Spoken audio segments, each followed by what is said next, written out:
तो आज मैं क्लास 8 का थर्ड समेटिव इवोल्यूशन 2025 इतिहास, ठीक है, जो दिसंबर में होने वाली परीक्षा है उसी का मॉडल सेट मैंने लेकर लाया हूँ। उसे देख लोगे, इसी तरह परीक्षा में आएगा, हो सके इसमें परीक्षा में आप लोग को देखने को मिले, ठीक है। इसलिए ध्यान से एक दो बार देख लोगे, हो सके तो नोट कर लो। ओके बच्चों, देखो शुरू करते हैं। पूर्ण अंक कितना रहेगा पूरा, ये पेपर में कितना नंबर का रहेगा, 70 नंबर का। समय रहेगा 2 घंटा 30 मिनट, ठीक है। अब देखो सही उत्तर चुनकर लिखो। 1 इंटू 14 यानी 14 नंबर, एक में एक नंबर मिलेगा, एक प्रश्न का एक नंबर। इस तरह 14 प्रश्न दिया, 14 नंबर आप लोगों को मिलेगा, ठीक है। आप लोग इसे ध्यान से देखो।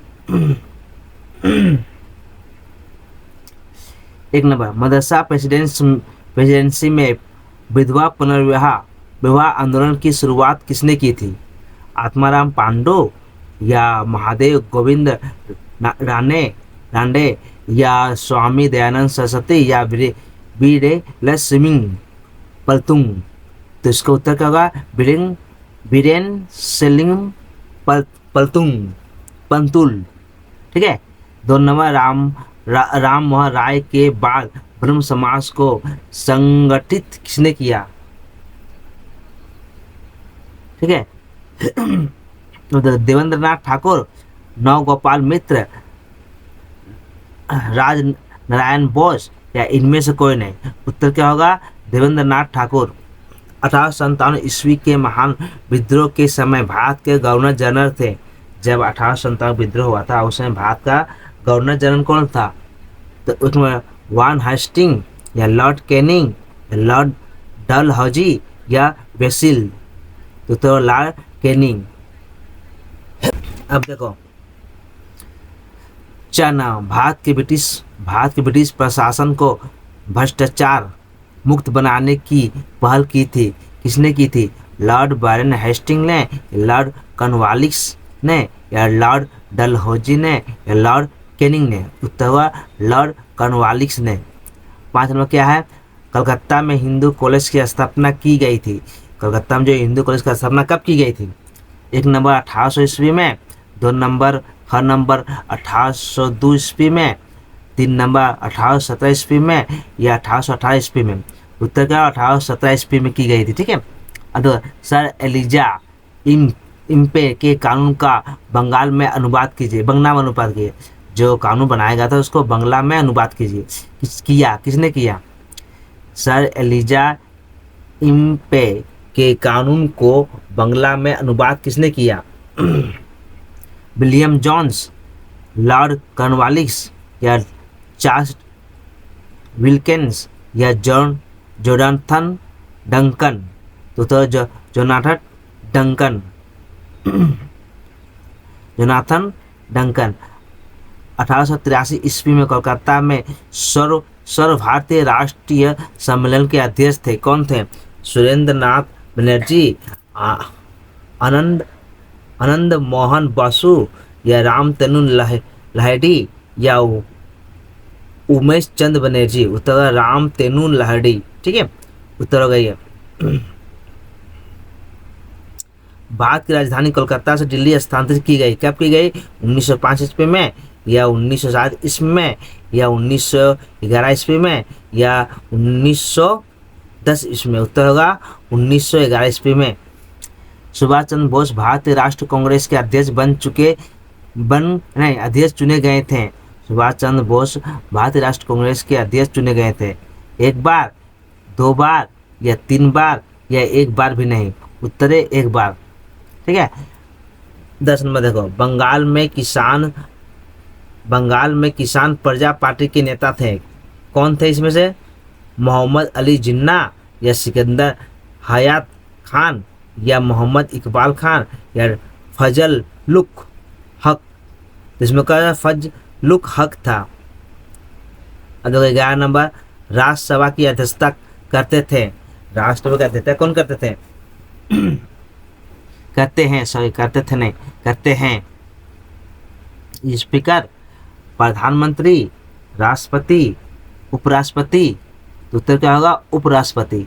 भारत के संविधान में नागरिकों को मौलिक अधिकार का उल्लेख किया गया।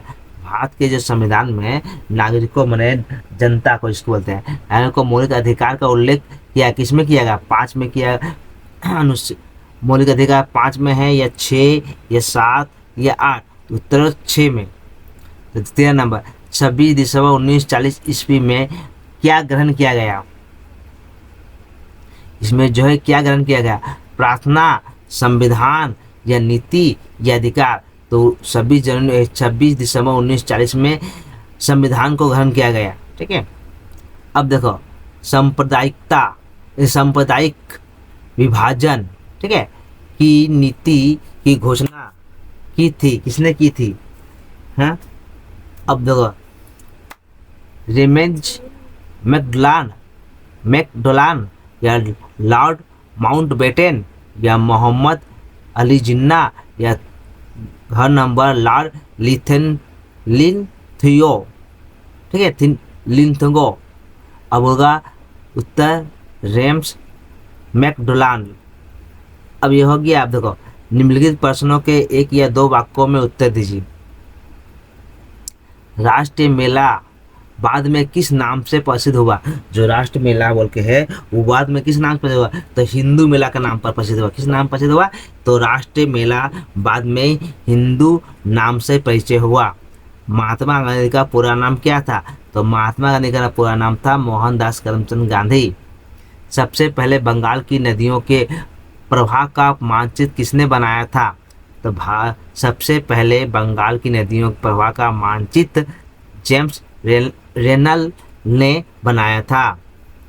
1940 ईस्वी में मुस्लिम लीग के लाहौर अधिवेशन के अध्यक्ष कौन थे? तो 1940 ईस्वी में मुस्लिम लीग के लाहौर अधिवेशन के अध्यक्ष थे मोहम्मद जिन्ना अली थे। ठीक है, अब देखो सत्य असत बताना है। 1 2 3 में है ना, क्या बनाना? सत्य या असत बताना है। यूनिस्ट पार्टी के नेता सिकंदर हयात खान थे, सही मैं सत्य। बंग भंग या बंगाल विधान लागू किया गया था 16 जुलाई 1925 में ईस्वी में, असत्य। लॉर्ड कॉर्नवालिस ने पंजाब में अस्थायी बंदोबस्त लागू किया था, असत्य। अब देखो यहाँ ये हो गया, ये जो 14 नंबर है ये सब मिलाकर ये भी है मिला हुआ है, इसके संग ये भी 3 मिला हुआ है, और ये जो दिया बॉक्स ये मिला हुआ है। अब तो दाएं पक्ष को बाएं पक्ष से मिलाए।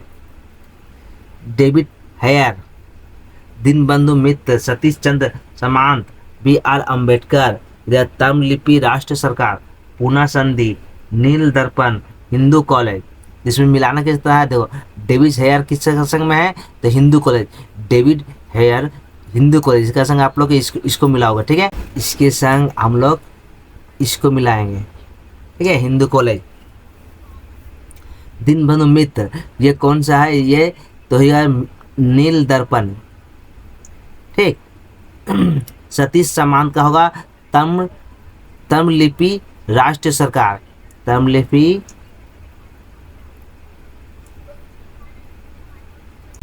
भीमराव अम्बेडकर पूना संधि, भीमराव अम्बेडकर पूना संधि। अब देखो ये आप लोग इस तरह मिला लोगे। अब देखो नीचे असत्य संगत, ठीक है, असत शब्द बेमेल शब्द को चिन्हित कीजिए। चंपारण सत्याग्रह, असहयोग आंदोलन, सविनय अवज्ञा आंदोलन, भारत छोड़ो आंदोलन। इसमें अलग कौन है? चंपारण सत्य। इसमें सबसे अलग क्या है? चंपारण सत्याग्रह। सुरेंद्र नाथ बनर्जी, बिपिन चंद्र पाल, लाला लाजपत राय, बाल गंगाधर तिलक। इसमें अलग कौन है? सुरेंद्र नाथ बनर्जी, राजा राम मोहन राय, विद्यासागर, सैर अहमद खान, महादेव गोविंद राणे। ठीक है, इसको अलग कौन होगा? सर सैयद अहमद खान। ठीक है, अब देखो नीचे 1784 ईस्वी में पीट का भारत शासन अधिनियम क्या था? या ये रहे या ये कुछ दोनों से जो भी रहे आप लोग का एक उत्तर लिखना है। विलियम जोन्स ने भारतीय प्राचीन भारतीय साहित्य का अंग्रेजी में अनुवाद किस उद्देश्य से किया था? दोनों का आंसर क्या है? एक ही है। पिट का भारत शासन अधिनियम 1784 इसमें ब्रिटेन के नए प्रधानमंत्री विलियम पिट ने एक नया कानून बनाया जिसे पिट का भारत शासन अधिनियम कहा जाता है। इस अधिनियम के सतह बोर्ड ऑफ कंट्रोल नामक एक संस्था की स्थापना की गई थी। इस बोर्ड को कंपनी के सैन्य, नागरिक, राजस्व प्रशासन की पूरी जिम्मेदारी दी गई थी। साथ ही इसे कानून में स्थापित किया गया था। भारत में कंपनी के सभी अधिकारी गवर्नर जनरल के अधीन रहे। अब देखो, इस अधिनियम के परिणाम स्वरूप भारत में ब्रिटिश ईस्ट इंडिया कंपनी की गतिविधियों में ब्रिटिश संसद का सीधा नियंत्रण और निगरानी सुनिश्चित की हुई। ठीक है। अब देखो, नरमपंथी किसे कहा जाता है? उदाहरण दो। अगर ये क्वेश्चन है, दोनों क्वेश्चन का आंसर एक ही है। बंग भंग के पीछे औपनिवेशिक सरकार का तर्क क्या था? भारतीय राष्ट्रीय कांग्रेस की स्थापना प्रथम 1885 से 1905 ईस्वी में जो कांग्रेसी नेता ब्रिटिश सरकार से विनम्र अनुरोध और प्रार्थनाओं के माध्यम से भारतीय जनता की मांगें पूरी करवाना चाहते थे, उन्हें नरमपंथी कहा जाता था। उसे कुछ प्रमुख नरमपंथी नेता थे: उमेश चंद्र बनर्जी, दादा भाई नौरोजी, गोपाल कृष्ण गोखले, सुरेंद्रनाथ बनर्जी। ठीक है। अब नीचे ग नंबर देखो। 19वीं शताब्दी के सुधार आंदोलन की दो सीमाएं लिखे। नील विद्रोह, नीलगिरी या नील विद्रोह के दो नेताओं का नाम लिखे। तो नील विद्रोह के दो नेताओं का नाम थे विष्णु चरण विश्वास और दिगंबर विश्वास। भारतीय संविधान में उल्लेखित धर्मनिरपेक्ष शब्द का अर्थ क्या है? यह पश्चिम बंगाल के किन जिलों में जिला परिषद नहीं है?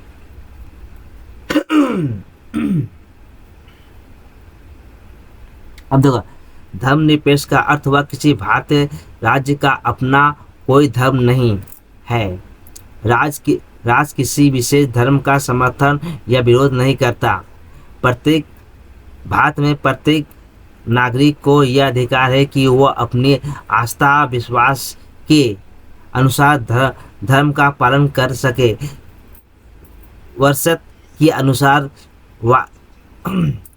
अनुसार दूसरों के धर्म या विश्वास को आहत ना करे। अब देखो, स्वराज दल क्या था और इसे क्यों बनाया गया? यह साइमन कमीशन क्यों बनाया गया? भारतीयों ने इस आंदोलन का आविष्कार क्यों किया? कांग्रेस के भीतर चित्तरंजन दास और मोतीलाल नेहरू जैसे नेताओं ने गांधी जी की नीतियों से अलग हटने का आह्वान किया। उनका विचार था कि सरकारी विधान परिषद का बहिष्कार करने के बजाय उनमें भाग लेकर सरकार की नीतियों और कार्यों में बाधा डाली जा सकती है। दूसरी ओर गांधी जी पुराने असहयोग के मार्ग पर ही चलने के पक्ष में थे। इस मतभेद के परिणाम से 1922 ईस्वी के अंत में चित्तरंजन दास और मोतीलाल नेहरू में मिलकर कांग्रेस के खिलाफ स्वराज दल की स्थापना की। ये 4 या 5 वाक्यों में उत्तर दो। चोरी चौरा घटना का महत्व। यह 1930 के दशक में बंगाल के क्रांतिकारी आंदोलन में मास्टर दा के योगदान का वर्णन कीजिए। असहयोग आंदोलन के स्वतः अहिंसक नहीं था। हिंसा की चरम व्यक्तिगत उत्तर प्रदेश के गोरखपुर जिले की चोरी चौरा कांड नामक स्थान में हुई थी। 4 फरवरी 1922 ईस्वी को वहाँ के स्थानीय लोग विरोध के लिए एकत्र हुए हैं। आप पुलिस से संघर्ष हुआ। भीड़ ने थाने में आग लगा दी जिससे कई पुलिसकर्मी मारे गए।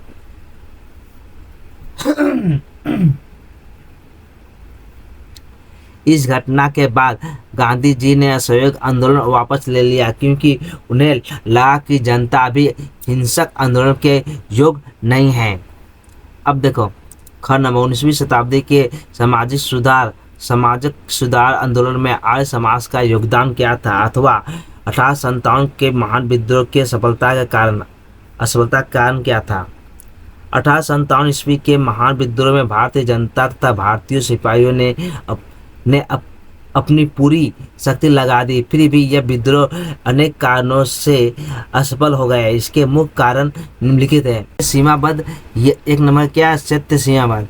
यह विद्रोह मुख्य रूप से उत्तर प्रदेश, दिल्ली, रोहितखंड, अयोध्या, बंगाल, बिहार के कुछ भागों तक ही सीमित था, अर्थात यह केवल पूर्वी पंजाब से पश्चिमी बिहार तक क्षेत्र में फैला था। इस क्षेत्र यह सीमाबद्ध ने विद्रोह का शक्ति को सीमित कर दिया।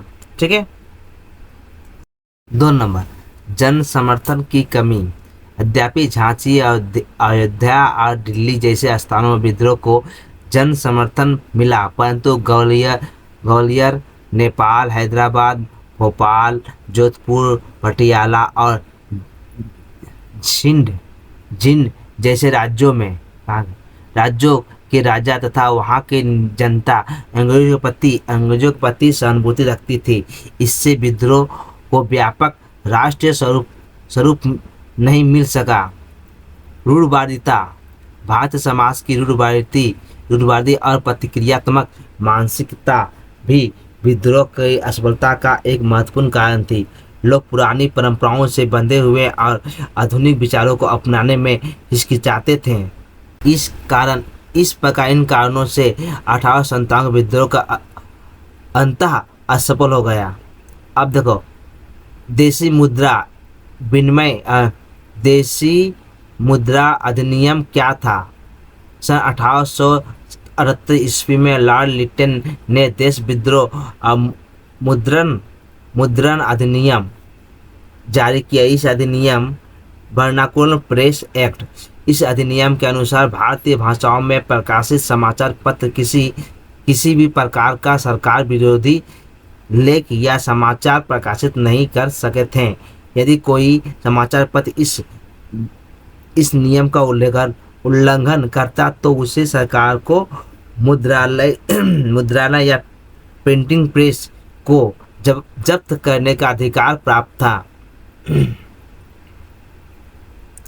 इस अन्यायपूर्ण कानून के विरोध में समूचे भारत देश में तीव्र आंदोलन शुरू हो गया। जनता और देशभक्त नेताओं के विरोध के परिणाम स्वरूप सन 1881 ईस्वी में तत्कालीन वायसराय लॉर्ड रिपन ने इस कानून को रद्द कर दिया। ठीक है। अब देखो घना प्रथम विश्व युद्ध के दौरान भारतीय मुसलमान अंग्रेज से असंतुष्ट क्यों थे। या 1940 ईस्वी में मुस्लिम लीग के लाहौर अधिवेशन का महत्व था। ठीक है, क्या महत्व था। अब देखो शासन यहाँ होगा, शासन 1940 ईस्वी मुस्लिम लीग के लाहौर अधिवेशन में द्विराष्ट्रीय सिद्धांत के आधार पर यह मांग की गई थी कि भारत के मुस्लिम बहुल प्रांतों से मुसलमानों के लिए एक अलग और स्वतंत्र मुस्लिम राज्य का गठन किया जाए। इस प्रस्ताव को ही लाहौर प्रस्ताव कहा जाता है, लाहौर प्रस्ताव कहा गया है। यद्यपि इस प्रस्ताव में पाकिस्तान शब्द का सीधा उल्लेख नहीं था, फिर भी बाद में इसे पाकिस्तान प्रस्ताव के नाम से प्रसिद्धि मिली। यह अधिवेशन भारतीय इतिहास में अत्यंत महत्वपूर्ण था क्योंकि इसी प्रस्ताव के आधार पर आगे चलकर पाकिस्तान के निर्माण की नींव पड़ी। तेलंगाना आंदोलन के कारण भारतीय परिमाण बताया, अथवा भारतीय संविधान में समानता प्राप्त मौलिक अधिकार के बारे में आप क्या जानते हो। ठीक है, अब देखो भारतीय संविधान में नागरिकों को 6 मौलिक अधिकार का उल्लेख है। यह अधिकार समानता का अधिकार था, स्वतंत्रता का अधिकार था, 3 नंबर शोषण के विरुद्ध अधिकार, या 4 नंबर धार्मिक स्वतंत्रता का अधिकार, शिक्षा और संस्कृति का अधिकार। ठीक है, और उसके बाद क्या था हम लोग का कानूनी संवैधानिक, ठीक है, संवैधानिक अधिकार, उपचार का अधिकार, केंद्र और राज्य सरकार का कोई भी कानून भारत के नागरिकों के लिए मौलिक अधिकार का उल्लंघन नहीं कर सकता। अब देखो 5 नंबर, दिए गए प्रश्नों के उत्तर 8 से 10 वाक्यों में लिखिए, 5x3, ठीक है, यानी 5 क्वेश्चन है, तीन। अब देखो कितना क्वेश्चन है, देखे तो 3 क्वेश्चन है, एक क्वेश्चन में 5 नंबर, ठीक है, 3 क्वेश्चन दिया, एक क्वेश्चन में 5 नंबर। इल्वर बिल विवाद क्या था? यह भारतीय राष्ट्रीय आंदोलन के इतिहास में चरम पथ के उद्भव के कारणों को बताओ।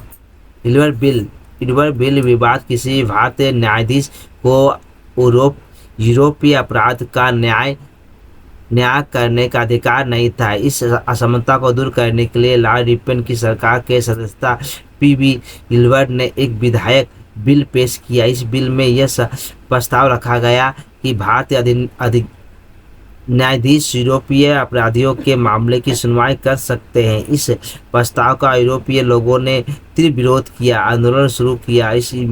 इसके विरुद्ध भी जब पर भारतीय जन समाज ने भी आंदोलन छेड़ दिया ताकि बिल वापस ना लिया जाए। दोनों पक्षों के आंदोलन और टकराव के कारण विवाद प्रसिद्ध हुआ, जिसे इल्वर्ड बिल विवाद कहा जाता था। संताल विद्रोह 1855 से 1856 ईस्वी में आदिवासी विद्रोह हुआ, जिसे संताल विद्रोह कहा जाता है। विद्रोह का कारण क्या था? संताल क्षेत्रों में बाहरी ठेकेदार और जमींदार, जिन्हें डिक्कू कहा जाता था, आकर बस गए। इस प्रभाव में गरीब और निर्दोष संताल अत्याचार के शिकार हुए। उन्होंने उच्च ब्याज दर पर ऋण देना पड़ता और दस्तावेज मांगने पर ढंग से हस्ताक्षर करवा लिए जाते। यूरोपीय अधिकारी संतालों से जबरदस्त मुर्गी, अंडा और अन्य चीज़ों ले जाते। 3 नंबर, उन्होंने रेलवे का निर्माण कार्य में जबरदस्ती लगाया क्या कर लगाया होगा, और उचित मजदूरी नहीं दी जाती थी। 4, सबसे बड़ी बात, संतालों की अपनी संस्कृति खतरे में पड़ गई।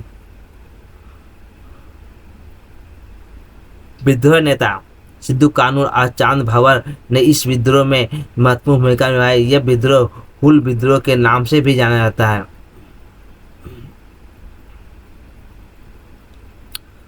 1946 के नौसेना विद्रोह पर टिप्पणी लिखी अथवा महात्मा गांधी नेतृत्व में 3 क्षेत्रीय भाषाओं का उल्लेख कीजिए। तो क्या उत्तर इसमें? तो ये लिखने जा रहे थे, ठीक है, ये वाला पहला नौसेना विद्रोह भारत के इतिहास में एक ज्वलंत उदाहरण है। नौसेना विद्रोह का कारण ब्रिटिश अधिकारियों का नस्लबंदी व्यवहार नौसैनिक विद्रोह का एक कारण था। ब्रिटिश अधिकारी भारतीय नौसेना के साथ बहुत बुरा व्यवहार करते थे। 2 नंबर, समान योग्यता का होने के बावजूद भी भारतीय नौसैनिक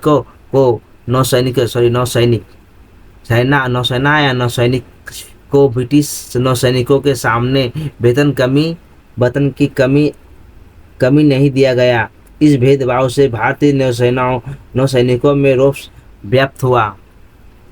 3, भारतीय नागरिकों को दिया जाने वाला भोजन बहुत ही घटिया था। बार बार बेहद भोजन की मांग करने पर भी कोई समाधान नहीं निकला। परिणामस्वरूप उन्हें विद्रोह का रास्ता चुनना पड़ा। नौसैनिक विद्रोह की शुरुआत बम्बई बंदरगाह में रॉयल इंडियन नेवी की तलवार जहाज की रेडियो ऑपरेटर बोलाई दत्त को अपने केबिन में राष्ट्र के नारे लिखने के लिए जबरदस्त कर दिया गया। इसके विरोध में रॉयल इंडियन नेवी के चीफ सिग्नलमैन MS खान के नेतृत्व में 1500 नाविक ने विद्रोह की घोषणा कर दी। 18 फरवरी 1946 में मूल्यांकन इस विद्रोह के परिणामस्वरूप ब्रिटिश सरकार का स्पष्ट रूप से एहसास हो गया कि भारत में उनके दिन अब लद गए हैं। इसलिए ब्रिटिश ने, ठीक है, अबलत के मैंने खत्म हो गए हैं, अबलत के मैंने खत्म है, इसलिए ब्रिटिश शासन प्रशासन अतः सत्ता हस्तांतरण का निर्णय लेने में विवश हुआ। कि बच्चों अगर वीडियो अच्छा लगे तो लाइक एंड सब्सक्राइब एंड दोस्तों में शेयर करें।